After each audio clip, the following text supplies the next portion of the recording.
दोस्तों, वेदांता लिमिटेड की बात करें तो स्टॉक ने आज एक नया फ्रेश हाई बना के नया इतिहास रच दिया क्योंकि डीमर्जर होना है।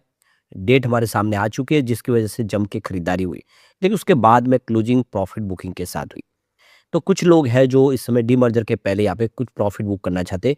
उनको लगता है कि स्टॉक आने वाले समय हो सकता है फिर नीचे आए, क्योंकि 400 का स्टॉक अगर आप देखें तो 800 तक पहुंचा। लगभग उनका इन्वेस्टमेंट ऑलरेडी डबल हुआ। ऐसे में उन्होंने प्रॉफिट बुक करना यहाँ पे सही समझा। लेकिन ये जो पूरा डीमर्जर का प्रोसीजर किस तरह से आगे बढ़ने वाला है और कितना फ़ायदा होने वाला है। वैसे तो आपको पता होगा कि एक समय ऐसा था जब वेदांता बाज़ार से डीलिस्ट होने को तैयार था। लेकिन लोगों ने शेयर जो प्राइस माँगी उस प्राइस में दिए नहीं, इस वजह से डीलिस्ट का जो प्लान था पूरा फेल हुआ और फाइनली अब डीमर्जर होने जा रहा है।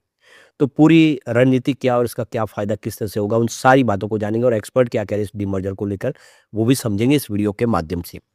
लेकिन फ्रेंड्स, उससे पहले अगर आप पहली बार हमारे चैनल पे आए तो चैनल को सब्सक्राइब कर दीजिए, एक बेल आइकॉन दबा दीजिए ताकि जब भी नया वीडियो बने पहला नोटिफिकेशन आपको मिले। वीडियो पसंद आए तो लाइक से जरूर कीजिए। चलो फ्रेंड्स, वीडियो स्टार्ट करते हैं। मैं हूँ आपका दोस्त एसबी दवे और हमारे अपने चैनल ऑनलाइन कमाई में आपका बहुत बहुत स्वागत है। सबसे पहले वेदांता लिमिटेड के कारोबार की बात कर ले तो 767 पर आज क्लोजिंग थी और यहाँ पे 0.51% यानी लगभग आधा परसेंट की गिरावट हुई। तो कल की क्लोजिंग 771 थी और आज 791 पर जबरदस्त करीब 20 रुपए की जंप के साथ शुरुआत की। तो डीमर्जर का प्लान लोगों को पसंद आया, बहुत शानदार शुरुआत हुई, सुबह सुबह खरीदारी देखने को मिली। नतीजा ये रहा कि 795 का एक फ्रेश हाई बन गया। इसका ऑल टाइम हाई 800 रुपये तक पहुंच गया स्टॉक। उसके बाद में यहाँ पे कुछ फंड हाउस ने अपनी प्रॉफिट बुकिंग शुरू की क्योंकि बहुत ज़्यादा दौड़ चुका था स्टॉक। आपको ये पता है कि 398 इसका 52 वीक का लो है, जो भी पिछले कुछ महीनों पहले बना है। तो काफ़ी कम समय में स्टॉक लगभग दुगुना हो गया, जिसकी वजह से प्रॉफिट बुकिंग हावी हुई और ये 763 पर आ गया।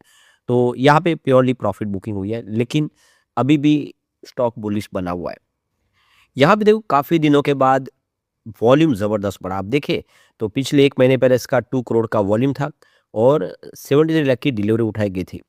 अगर हम बात करें 1 वीक पहले की तो 1 करोड़ का वॉल्यूम था और 63 लाख की डिलीवरी उठाई गई थी। यहाँ तक कि कल भी 1 करोड़ का वॉल्यूम था और 58 लाख की ही डिलीवरी उठाई गई थी। आज वॉल्यूम सीधा 3 करोड़ तक पहुँच गया। आप देखें ये वॉल्यूम 3 करोड़ हुआ है, जो पूरे महीने में नहीं हुआ। इसका मतलब ये है कि आज किसी बड़े फंड हाउस ने बहुत भारी मात्रा में बिकवाली की है। उन्होंने अपना प्रॉफिट बुक कर लिया है, तो इसी वजह से ये वॉल्यूम भी बढ़ा है और शेयर की प्राइस भी जो बड़ी थी, एक नया फ्रेश हाई बना था, वो नीचे आ गया। तो गणित सीधा है कि उनकी खरीदारी अगर 400 के आसपास थी, उनको ज़बरदस्त प्रॉफिट हो रहा है और बाज़ार का इस समय किसी को भरोसा नहीं है, कल को ग्लोबल रीजन क्या बने, क्योंकि अभी भी कोई समझौता हुआ नहीं है यूएस और इज़राइल, ईरान के बीच में, और इसी वजह से यहाँ पे इन्होंने प्रॉफिट बुकिंग की है। तो देख सकते हो कि वेदांता के शेयर ने आज रिकॉर्ड हाई बना दिया है डीमर्जर के पहले। तो इससे आपकी होल्डिंग पे क्या इम्पैक्ट पड़ेगा, आपको क्या बेनिफिट होगा, उसको भी देखना चाहिए। तो डीमर्जर के लिए बोर्ड ऑफ डायरेक्टर की तरफ से जो है फैसला हो चुका है, रिकॉर्ड डेट फाइनल कर ली गई है। तो एक्सचेंज फाइलिंग में जो जानकारी है उसमें वेदांता ने कहा है कि 1 मई 2026 जो है इफेक्टिव डेट है डीमर्जर के लिए, यानी 1 मई से डीमर्जर हो जाएगा, फाइनल कर लिया गया है। उसके पहले आप देखें ये डेट रखी गई 1 मई डीमर्जर के लिए। उसके बाद में डीमर्जर का प्रोसेस आगे बढ़ेगा। तो इसी के साथ कंपनी ने 1 मई को ही रिकॉर्ड डेट भी फाइनल कर दी है। इसका मतलब ये हुआ कि जो भी शेयर होल्डर है जिनके पास 1 मई को शेयर है, वो शेयर होल्डर एलिजिबल है, उनको डीमर्जर का फ़ायदा मिलेगा। अगर आप 1 मई के बाद खरीदारी करते हैं तो आपको डीमर्जर का फ़ायदा नहीं होगा, फिर आपको अलग-अलग शेयरों में खरीदारी करनी पड़ेगी। उससे अगर पहले अगर आप हर कंपनी में हिस्सेदारी चाहते हैं, तो आपको 1 मई के पहले-पहले खरीदारी करनी होगी। अब इसमें एक बड़ा ट्विस्ट है जिसका आपको ध्यान रखना है। तो कंपनी की तरफ से यहाँ पे रिकॉर्ड डेट तो फाइनल कर दी कि आपके डीमैट अकाउंट में शेयर होने चाहिए 1 मई को।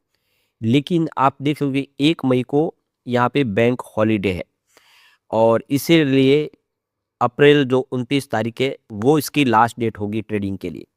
इसका मतलब ये है कि आपको जो शेयर है वो लास्ट ट्रेडिंग डे तक आपको खरीदने होंगे, तभी आप एलिजिबल हो पाएंगे। आप 1 मई तक का इंतजार नहीं कर सकते, क्योंकि 1 मई को बैंक हॉलिडे और मार्केट यहाँ पे देख सकते हो कि ये जो कॉलेज क्लोज होगा, तो ये आप उसमें आपकी जो ट्रेडिंग वहाँ पे आपके डीमेट अकाउंट में नहीं आ पाएंगे शेयर। ये आपको ध्यान रखना है। अगर बैंक हॉलिडे है 1 मई को, तो इसीलिए आपको 29 अप्रैल तक ही आपको ये शेयर आपके डीमैट अकाउंट में आने चाहिए, ये ज़रूरी है।